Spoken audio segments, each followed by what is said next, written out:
Hi అండి. Welcome back to our channel Devi devotional vibes. అందరికీ నమస్కారం. ముందుగా ఛానల్ని సబ్స్క్రైబ్ చేసుకోవలసిందిగా కోరుతున్నాను. 2025వ సంవత్సరంలో వైకుంఠ ఏకాదశి ఎప్పుడు వస్తుంది, విష్ణుమూర్తిని ఎలా ఆరాధించాలి, ఉపవాసం ఎలా చేయాలి, ఎప్పుడు విరమించాలి, శుభ సమయాలు ఏమిటి, అలాగే వైకుంఠ ఏకాదశి అంటే ఏమిటి, ఉత్తర ద్వార దర్శనం ఎందుకు చేసుకోవాలి, అసలు వైకుంఠ ఏకాదశి యొక్క విశిష్టత ఏమిటి అనే పూర్తి వివరాలతో అయితే ఈ వీడియో ఉంటుందండి. వీడియోని ఎక్కడ స్కిప్ చేయకుండా చివరి వరకు చూస్తే మీకు అన్ని విషయాలు కూడా అర్థమవుతాయి. మార్గశిర మాసం శుక్లపక్షంలో వచ్చే ఏకాదశిని సర్వేకాదశి, వైకుంఠ ఏకాదశి, ముక్కోటి ఏకాదశి అంటారు. పుణ్యతిథి కావడం వల్ల దీన్ని మోక్షద ఏకాదశిగా పిలుస్తారు. ఇది సూర్యుడు ఉత్తరాయణంలోకి ప్రవేశించడానికి ముందు వచ్చే ఏకాదశి. చింతామణి వలె సమస్త కోరికలు తీర్చే, పాపాలను హరించి మోక్షాన్ని ప్రసాదించే రోజు కావడంతో దీన్ని మోక్షద ఏకాదశి అని కూడా అంటారు. మహావిష్ణువు గరుడ వాహనుడై 3 కోట్ల మంది దేవతలతో కలిసి భూలోకానికి దిగివచ్చి భక్తులకు దర్శనమిస్తాడు గనక దీనికి ముక్కోటి ఏకాదశి అని పేరు వచ్చినట్టు అష్టాదశ పురాణాలు పేర్కొంటున్నాయి. తెలుగు పంచాంగం ప్రకారం 9 జనవరి 2025 గురువారం రోజున మధ్యాహ్నం 12:22 ఏకాదశి తిథి ప్రారంభమవుతుంది. మరుసటి రోజు అంటే 10 జనవరి 2025 శుక్రవారం ఉదయం 10:19 వరకు కొనసాగుతుంది.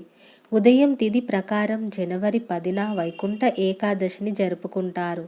ఈ పవిత్రమైన రోజున ఉపవాస దీక్షను ఆచరిస్తారు. మరుసటి రోజు అంటే జనవరి 11న ఉపవాస దీక్షను విరమించాలి. శుభ సమయం ఉదయం 7:15 నుంచి ఉదయం 8:21 వరకు ఉంటుంది. వైకుంఠ ఏకాదశి రోజున ఏం చేయాలి? వైకుంఠ ఏకాదశి రోజున ప్రతి ఒక్కరూ బ్రహ్మ ముహూర్తంలో లేచి స్నానాదులు పూర్తి చేసుకోవాలి. భక్తి శ్రద్ధలతో వైష్ణవ ఆలయాలు దర్శించాలి. ముఖ్యంగా మహావిష్ణువును ఉత్తర ద్వారం ద్వారా దర్శించుకుంటే ఆయన అనుగ్రహంతో పాటు శుభాలు కలుగుతాయి. ఈరోజు విష్ణు సహస్రనామ పారాయణం చేయడం వల్ల సమస్త పాపాలు తొలగి భగవంతుడి అనుగ్రహం కలుగుతుంది. ఈరోజు ఉపవాసం ఉండి ఎవరైతే మహావిష్ణువుని ఆరాధిస్తారో, ఉత్తర ద్వార దర్శనం చేసుకొని విష్ణు సహస్రనామ పారాయణం చేస్తారో వారికి దైవ అనుగ్రహం కలిగి మోక్షానికి మార్గం ఏర్పడుతుంది. మార్గశిర శుక్లపక్ష ఏకాదశి రోజున ఉపవాసం ఆచరించి దామోదర సహిత తులసీమాతను కల్పోక్త ప్రకారంగా పూజించాలి. ఏకాదశి అంతరార్థం ఏమిటంటే ఏకాదశి అనగా 11, 5 కర్మేంద్రియాలు, 5 జ్ఞానేంద్రియాలు, మనసు కలిపి మొత్తం 11 అని. వీటిపై నియంత్రణ కలిగి ఉండి వ్రతదీక్ష కొనసాగించడమే ఏకాదశి అంతరార్థం. ఉపవాసం అంటే కేవలం ఆహారం తీసుకోకుండా ఉండడం కాదు. ఉప+ ఆవాసం అంటే ఎల్లవేళలా భగవంతుడిని తలుచుకుంటూ దగ్గరగా ఉండడమే ఉపవాసం. ఏకాదశి వ్రతం నిష్టగా ఆచరించే వారికి జ్ఞానం కలుగుతుంది. భగవత్ తత్వం బోధపడుతుంది. ప్రతి నెలలో ఏకాదశి 2 సార్లు వస్తుంది. ఏడాదికి ఏకాదశి 24 లేదా 26 చొప్పున వస్తాయి. ఏటా వచ్చే వీటిలో ముక్కోటి ఏకాదశి జ్ఞానప్రదమైనది, మోక్షప్రదమైనది, అత్యంత పవిత్రమైనది. ముక్కోటి ఏకాదశి రోజు సత్యనారాయణ స్వామి వ్రతం ఆచరించినట్లయితే విశేషమైన ఫలితం ఉంటుంది. ఏకాదశి తిథి యమప్రీతి, ద్వాదశి తిథి విష్ణుప్రీతి అని శాస్త్రం. భగవద్గీతలో కృష్ణ పరమాత్ముడు వారములలో భానువారము అంటే ఆదివారము, తిథులలో ఏకాదశి తిథి నేనే అని చెప్పాడు. దశమి నాడు ఏకభుక్తము, ఏకాదశి నాడు ఉపవాస జాగరణలు, ద్వాదశి నాడు అన్న సమారాధనము మరియు ఏకభుక్తము. ఈ నియమాలతో ఏకాదశి వ్రతము చేస్తారని, ఇలా ఏకాదశి వ్రతం ఆచరించిన వాళ్లకు విష్ణు అనుగ్రహం కలిగి జ్ఞానం పొంది మోక్షం వైపు మార్గం ఏర్పడుతుందని పురాణాలు పేర్కొంటున్నాయి. ఏకాదశి రోజు భోజనం ఎందుకు చేయరాదు? సత్యయుగంలో ముర అనే రాక్షసుడు ఉండేవాడు. బ్రహ్మదేవుడి ద్వారా వరం పొంది అనేక శక్తులు పొందుతాడు. ప్రజలు విష్ణు భక్తులు దేవతలను హింసించడం మొదలుపెట్టగా అతడి బాధలు తట్టుకోలేక దేవతలు ఋషులు కలిసి శ్రీ మహావిష్ణువుని ప్రార్థించగా మహావిష్ణువు మురతో యుద్ధం చేస్తాడు.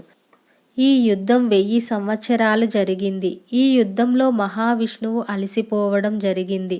అలసట తీర్చుకునేందుకు విష్ణుమూర్తి గుహలో విశ్రాంతి తీసుకుంటాడు. విష్ణుమూర్తి విశ్రమించిన సమయంలో ఆయనని సంహరిద్దామని మురా రాక్షసుడు ప్రయత్నించగా విష్ణుమూర్తి శరీరం నుంచి మహా తేజస్సుతో కూడి ఉన్న యోగమాయ అనే కన్య ఉద్భవించి ఆ రాక్షసుడిని సంహరించింది. పక్షములో ఆ కన్య 11వ రోజు ఉద్భవించింది గనుక ఆ కన్యకు ఏకాదశి అని నామకరణం చేశారు. నామకరణం చేసి మహావిష్ణువు వరమిచ్చెను. తనకు ఇష్టమైన తిథి ఏకాదశి అని, ఎవరైతే ఆ రోజు ఉపవాస దీక్ష చేస్తారో వారు సర్వవిధ పాపాల నుంచి విముక్తి పొందుతారని విష్ణువు అభయమిచ్చెను.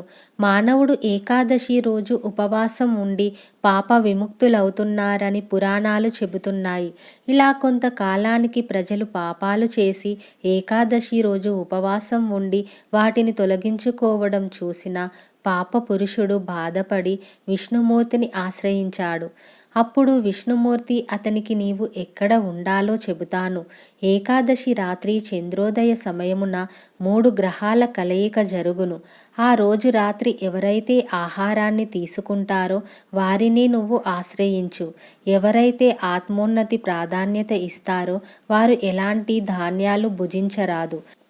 ఏకాదశి రోజున అన్నం పప్పు ధాన్యాలు భుజించిన వారికి పాప పరిహారం ఉండదని విష్ణుమూర్తి తెలిపినట్టు ఏకాదశి వ్రత మహత్యం పేర్కొంటుంది. ఏకాదశి రోజున అన్నం పప్పు ధాన్యాలు తీసుకోకుండా పాలు పండ్లు చంద్రోదయానికి పూర్వమే తీసుకొని హరినామ స్మరణతో గడిపిన వారికి మహావిష్ణువు అనుగ్రహం కలిగి ఏకాదశి పుణ్యఫలం లభిస్తుందని పురాణాలు తెలియజేస్తున్నాయి. ధనుర్మాస శుక్ల ఏకాదశి రోజున ఉపవాసం ఉన్నవారికి వైకుంఠ ప్రాప్తి కలుగుతుందని విష్ణువు వరమిచ్చాడు. వైకుంఠ ఏకాదశి రోజు ముర బియ్యంలో దాక్కుంటాడని, అందుకే బియ్యంతో చేసిన ఏ పదార్థం తినకుండా ఉండాలని అంటారు. ఈ రోజున ఉపవాసం ఉంటే మిగతా 23 ఏకాదశులు ఉపవాసం ఉన్నట్లే అని విష్ణు పురాణం చెబుతోంది. ముర అంటే తామసిక రాజసిక గుణాలకు అరిషడ్వర్గాలకు ప్రతీక. వీటిని ఉపవాస జాగరణల ద్వారా జయిస్తే సత్వగుణం లభించి తద్వారా ముక్తికి మార్గం ఏర్పడుతుంది. వరి అన్నంలో ముర నివాసం ఉంటాడు కనుక మందబుద్ధిని ఇచ్చని జాగరూకతను దెబ్బతీస్తాడని అంతరార్థం. ఏకాదశి నాడు ఉపవాసం ఉండి ద్వాదశి నాడు అన్నదానం చేస్తారు. ఒకరోజు భోజనం చేయక తరువాతి రోజు చేయడం వలన జిహ్వకు భోజనం రుచి తెలుస్తుంది. వైకుంఠ ఏకాదశి రోజున నియమ నిష్టలతో వ్రతం ఆచరించే వారికి మరో జన్మంటూ ఉండదని పురాణాలు చెబుతున్నాయి. ముక్కోటి ఏకాదశిన మరణించిన వారికి వైకుంఠ వాసం సిద్ధిస్తుందని, స్వర్గంలోని తలుపులు వారి కోసం తెరిచే ఉంటాయని శాస్త్రాలు పేర్కొంటున్నాయి. ముల్లోకాలను నడిపించే విష్ణుమూర్తిని ముక్కోటి ఏకాదశిన స్తుతించే వారికి మోక్షం ప్రాప్తిస్తుంది. ఇదండి ఇవాల్టి వీడియో కనుక మీకు నచ్చితే లైక్, షేర్ మరియు సబ్స్క్రైబ్ చేసుకోవడం మాత్రం మర్చిపోకండి. మరెన్నో ఆధ్యాత్మికపరమైన విషయాలు తెలుసుకోవాలనుకుంటే మన ఛానల్ని ఫాలో అవ్వండి. Thank you for watching.